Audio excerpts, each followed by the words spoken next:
लीजिए सुनिए मुंशी प्रेमचंद के लिखे कथा संग्रह मानसरोवर 5 की कहानी कामना तरु, मेरी यानी समीर गोस्वामी की आवाज में।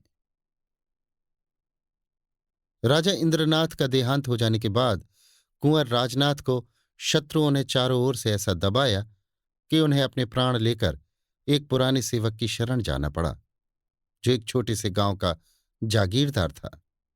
कुंवर स्वभाव ही से शांति प्रिय, रसिक, हंस खेलकर समय काटने वाले युवक थे। रण क्षेत्र की अपेक्षा कवित्व के क्षेत्र में अपना चमत्कार दिखाना उन्हें अधिक प्रिय था। रसिक जनों के साथ किसी वृक्ष के नीचे बैठे हुए काव्य चर्चा करने में उन्हें जो आनंद मिलता था, वो शिकार या राजदरबार में नहीं। इस पर्वतमालाओं से घिरे हुए गांव में आकर उन्हें जिस शांति और आनंद का अनुभव हुआ, उसके बदले में वो ऐसे ऐसे कई राज्य त्याग कर सकते थे। ये पर्वतमालाओं की मनोहर छटा, ये नेत्ररंजक हरियाली, ये जल प्रवाह की मधुर वीणा, ये पक्षियों की मीठी बोलियां, ये मृग शावकों की छलांगे, ये बछड़ों की कुलेलें, ये ग्राम निवासियों की बालोचित सरलता, ये रमणियों की संकोचमय चपलता, ये सभी बातें उनके लिए नई थी। पर इन सबों से बढ़कर जो वस्तु उनको आकर्षित करती थी, वो जागीरदार की युवती कन्या चंदा थी। चंदा घर का सारा कामकाज आप ही करती थी। उसको माता की गोद में खेलना नसीब ही न हुआ था। पिता की सेवा ही में रत रहती थी। उसका विवाह इसी साल होने वाला था कि इसी बीच में कुंवर जी ने आकर उसके जीवन में नवीन भावनाओं और नवीन आशाओं को अंकुरित कर दिया। उसने अपने पति का जो चित्र मन में खींच रखा था, वही मानो रूप धारण करके उसके सम्मुख आ गया। कुंवर की आदर्श रमणी भी चंदा ही के रूप में अवतरित हो गई। लेकिन कुंवर समझते थे, मेरे ऐसे भाग्य कहाँ। चंदा भी समझती थी, कहाँ ये और कहाँ मैं। दोपहर का समय था और जेठ का महीना। खपरेल का घर भट्ठी की भांति तपने लगा। खस की टट्टियों और तहखानों में रहने वाले राजकुमार का चित्त गर्मी से इतना बेचैन हुआ कि वो बाहर निकल आए और सामने के बाग में जाकर एक घने वृक्ष की छाह में बैठ गए। सहसा उन्होंने देखा, चंदा नदी से जल की गागर लिए चली आ रही है। नीचे जलती हुई रेत थी, ऊपर जलता हुआ सूर्य। लू से देह झुलसी जाती थी। कदाचित इस समय प्यास से तड़पते हुए आदमी की भी नदी तक जाने की हिम्मत न पड़ती। चंदा क्यों जल लेने चली गई थी? घर में पानी भरा हुआ है, फिर इस समय वो क्यों पानी लेने निकली? कुंवर दौड़कर उसके पास पहुंचे और उसके हाथ से गागर छीन लेने की चेष्टा करते हुए बोले, मुझे दे दो और भागकर छाह में चली जाओ। इस समय पानी का क्या काम था? चंदा ने गागर न छोड़ी। सिर से खिसका हुआ अंचल संभाल कर बोली, तुम इस समय कैसे आ गए? शायद मारे गर्मी के अंदर न रह सके। कुंवर, मुझे दे दो, नहीं मैं छीन लूंगा। चंदा ने मुस्कुराकर कहा, राजकुमार को गागर लेकर चलना शोभा नहीं देता। कुंवर ने गागर का मुंह पकड़कर कहा, इस अपराध का बहुत दंड सह चुका हूं चंदा। अब तो अपने को राजकुमार कहने में भी लज्जा आती है। चंदा, देखो, धूप में खुद हैरान होते हो और मुझे भी हैरान करते हो। गागर छोड़ दो, सच कहती हूं, पूजा का जल है। कुंवर, क्या मेरे ले जाने से पूजा का जल अपवित्र हो जाएगा?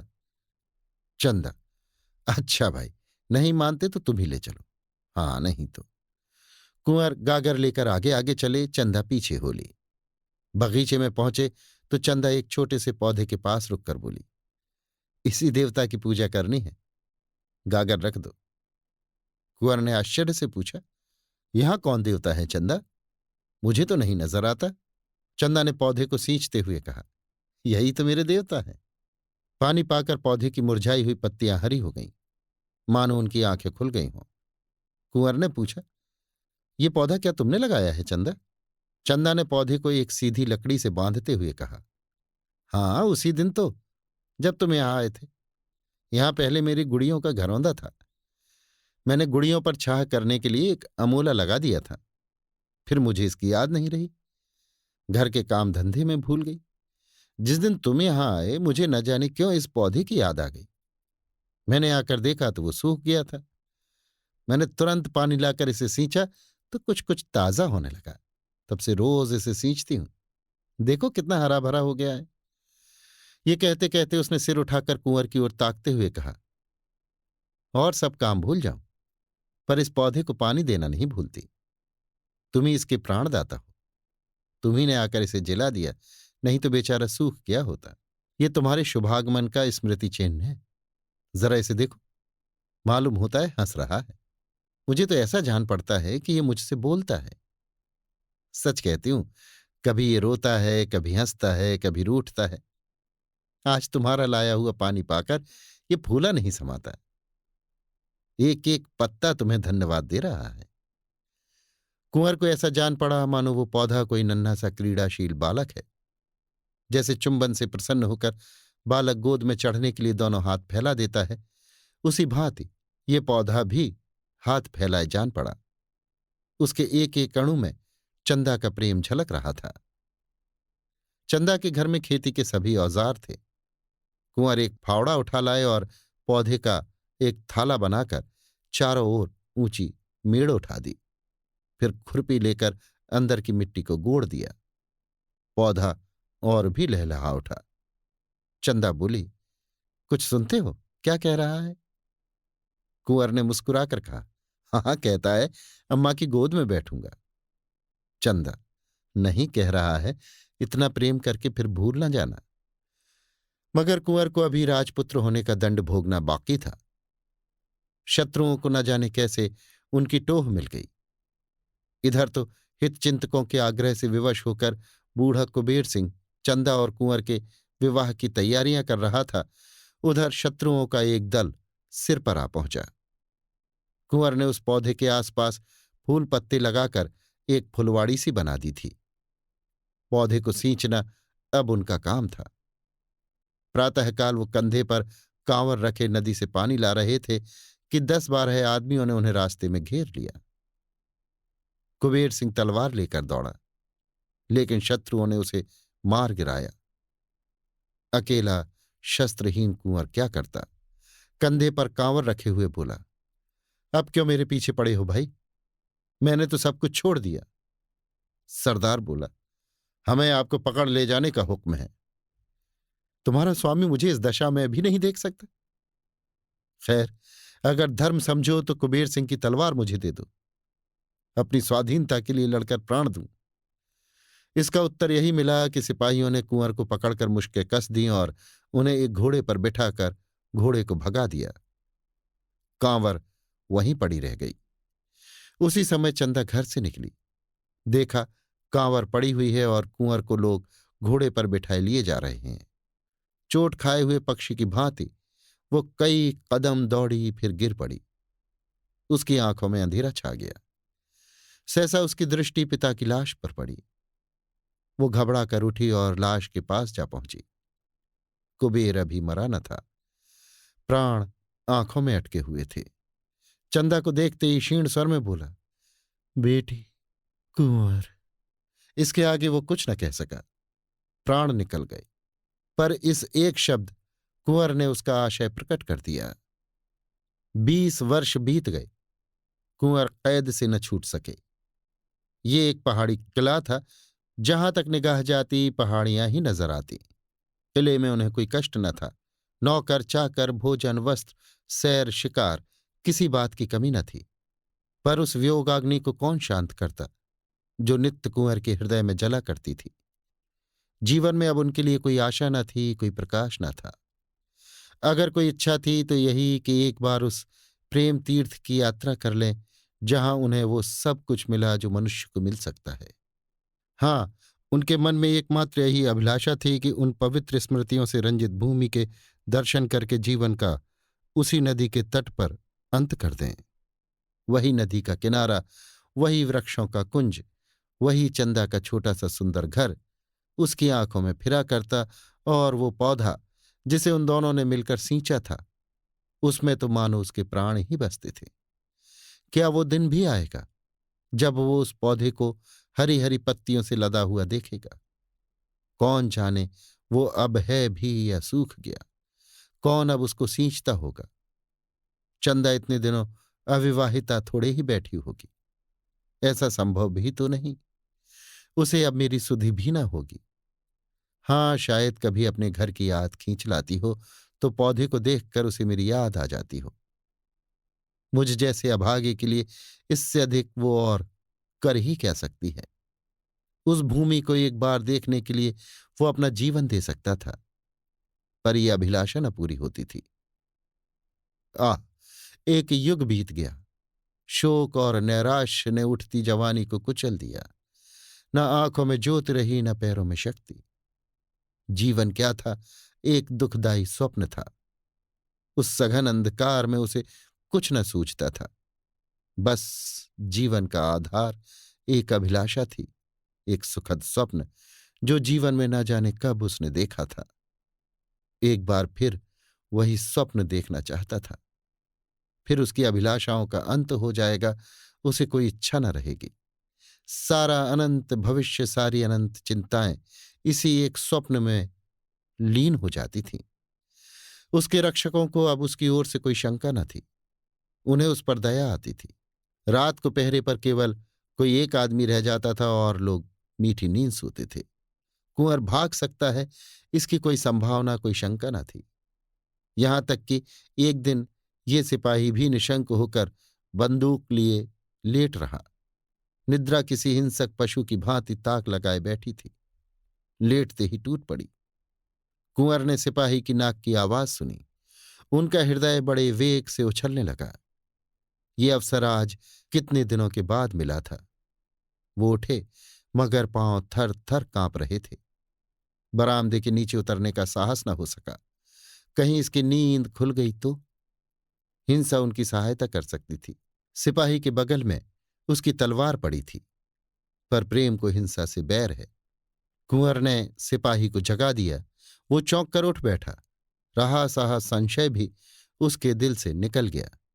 दूसरी बार जो सोया तो खर्राटे लेने लगा। प्रातःकाल जब उसकी निद्रा टूटी तो उसने लपक कर कुंवर के कमरे में झांका। कुंवर का पता न था। कुंवर इस समय हवा के घोड़े पर सवार कल्पना की द्रुत गति से भागा जा रहा था, उस स्थान को जहां उसने सुख स्वप्न देखा था। किले में चारों ओर तलाश हुई। नायक ने सवार दौड़ाए, पर कहीं पता न चला। पहाड़ी रास्तों का काटना कठिन, उस पर अज्ञातवास की कैद, मृत्यु के दूत पीछे लगे हुए, जिनसे बचना मुश्किल। कुंवर को कामना तीर्थ में महीनों लग गए। जब यात्रा पूरी हुई तो कुंवर में एक कामना के सिवा और कुछ शेष न था। दिन भर की कठिन यात्रा के बाद जब वो उस स्थान पर पहुंचे तो संध्या हो गई थी। वहां बस्ती का नाम भी न था। दो चार टूटे फूटे झोपड़े उस बस्ती के चिन्ह स्वरूप शेष रह गए थे। वो झोपड़ा जिसमें कभी प्रेम का प्रकाश था, जिसके नीचे उन्होंने जीवन के सुखमय दिन काटे थे, जो उनकी कामनाओं का आगार और उपासना का मंदिर था, अब उनकी अभिलाषाओं की भांति भग्न हो गया था। झोपड़े की भग्नावस्था मूक भाषा में अपनी करुण कथा सुना रही थी। कुंवर उसे देखते ही चंदा चंदा पुकारते हुए दौड़े। उन्होंने उस रच को माथे पर मला, मानो किसी देवता की विभूति हो, और उसकी टूटी हुई दीवारों से चिमट कर बड़ी देर तक रोते रहे। हाय रे अभिलाषा! वो रोने ही के लिए इतनी दूर से आए थे। रोने की अभिलाषा इतने दिनों से उन्हें विकल कर रही थी, पर इस रुदन में कितना स्वर्गीय आनंद था।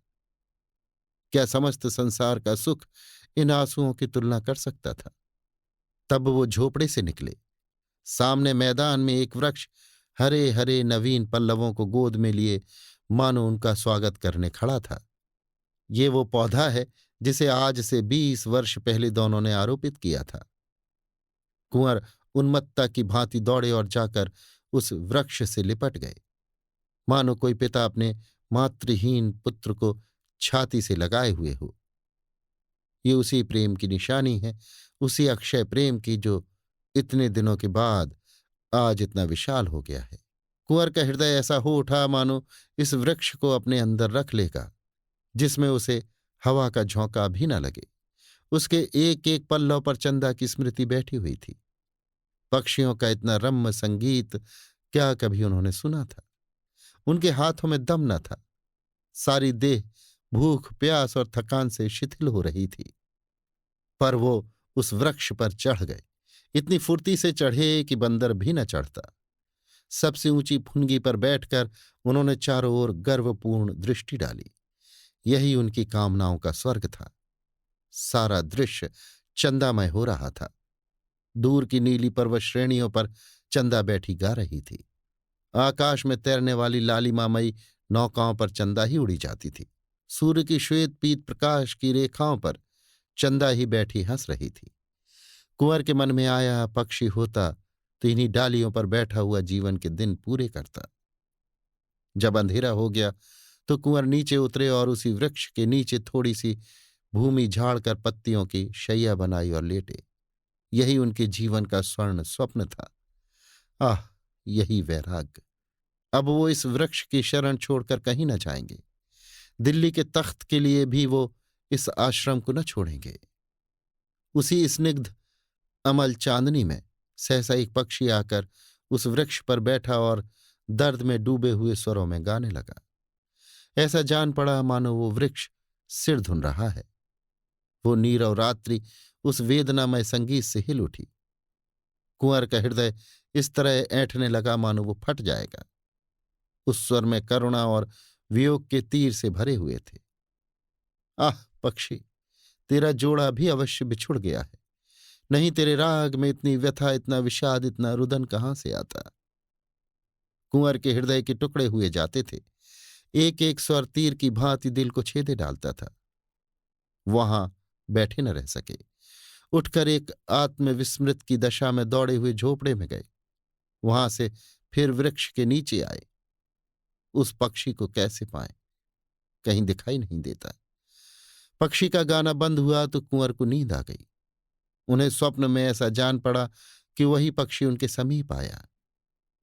कुंवर ने ध्यान से देखा तो वो पक्षी न था, चंदा थी। हां, प्रत्यक्ष चंदा थी। कुंवर ने पूछा, चंदा, ये पक्षी यहां कहां? चंदा ने कहा, मैं ही तो वो पक्षी हूं। कुंवर, तुम पक्षी हो?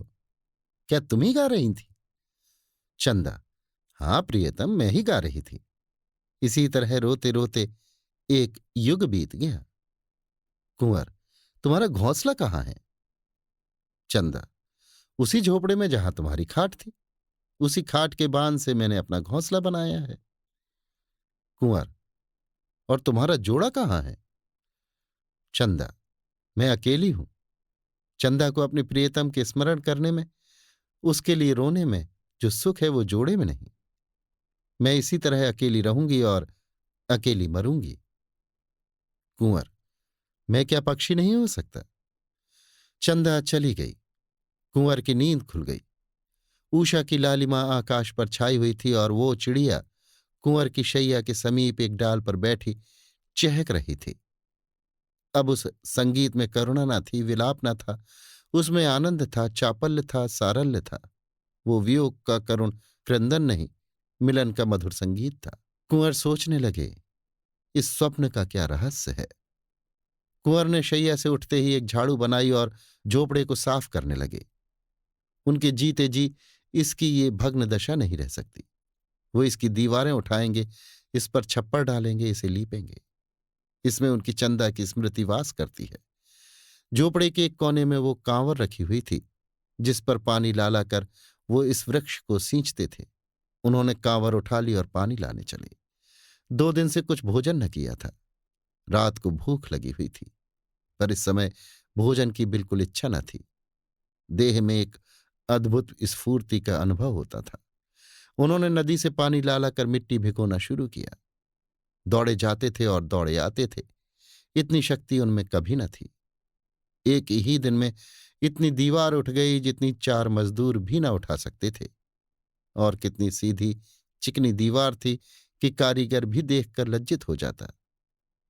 प्रेम की शक्ति अपार है। संध्या हो गई।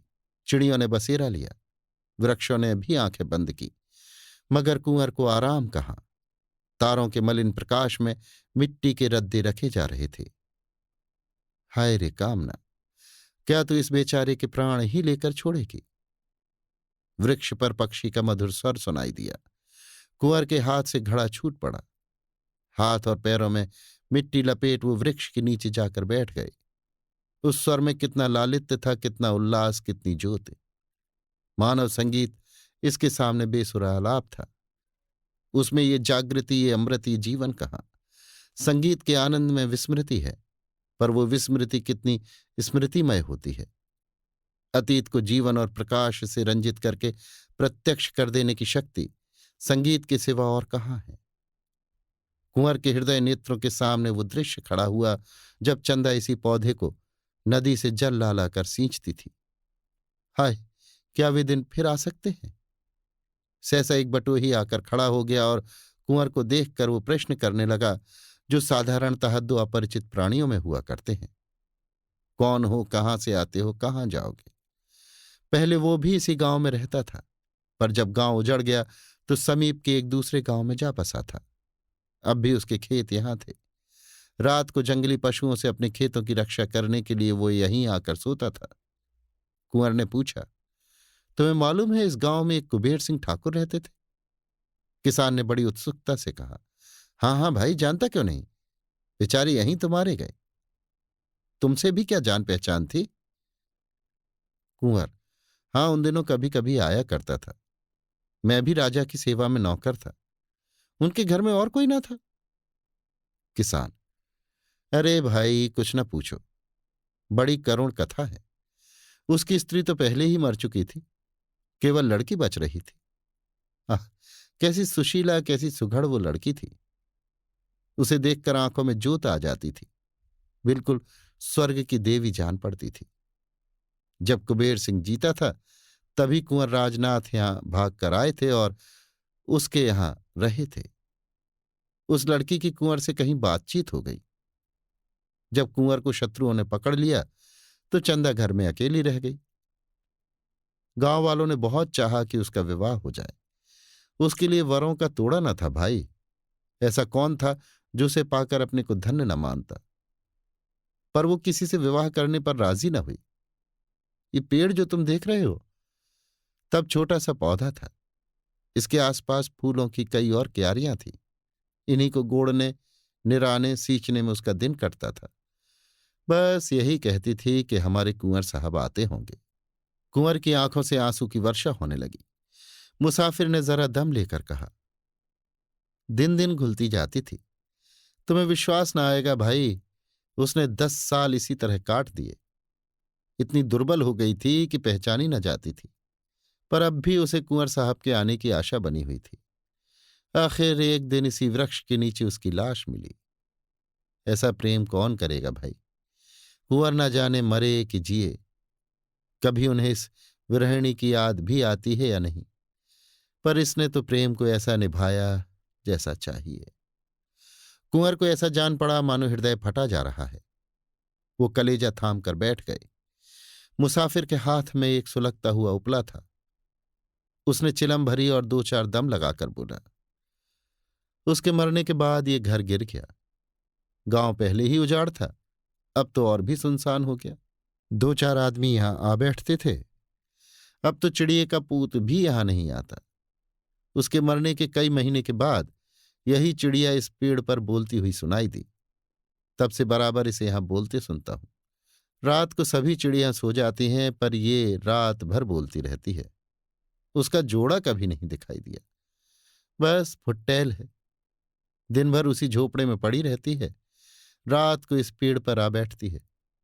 मगर इस समय इसके गाने में कुछ और ही बात है, नहीं तो सुनकर रोना आता है। ऐसा जान पड़ता है मानो कोई कलेजे को महसूस रहा हो। मैं तो कभी कभी पड़े पड़े रो दिया करता हूं। सब लोग कहते हैं कि ये वही चंदा है, अब भी कुंवर के वियोग में विलाप कर रही है। मुझे भी ऐसा ही जान पड़ता है। आज ना जाने क्यों मगन है। किसान तंबाकू पीकर सो गया। कुंवर कुछ देर तक खोए हुए से खड़े रहे, फिर धीरे से बोले, चंदा, क्या सचमुच तुम ही हो? मेरे पास क्यों नहीं आती? एक क्षण में चिड़िया आकर उनके हाथ पर बैठ गई। चंद्रमा के प्रकाश में कुंवर ने चिड़िया को देखा। ऐसा जान पड़ा मानो उनकी आंखें खुल गई हों, मानो आंखों के सामने से कोई आवरण हट गया हो। पक्षी के रूप में भी चंदा की मुखाकृति अंकित थी। दूसरे दिन किसान सोकर उठा तो कुंवर की लाश पड़ी हुई थी। कुंवर अब नहीं है, किंतु उनके झोपड़े की दीवारें बन गई हैं। ऊपर फूस का नया छप्पर पड़ गया है और झोपड़े के द्वार पर फूलों की कई क्यारियां लगी हुई हैं। गांव के किसान इससे अधिक और क्या कर सकते थे। उस झोपड़े में अब पक्षियों के एक जोड़े ने अपना घोंसला बनाया है। दोनों साथ साथ दाने चारे की खोज में जाते हैं, साथ साथ आते हैं। रात को दोनों उसी वृक्ष की डाल पर बैठे दिखाई देते हैं।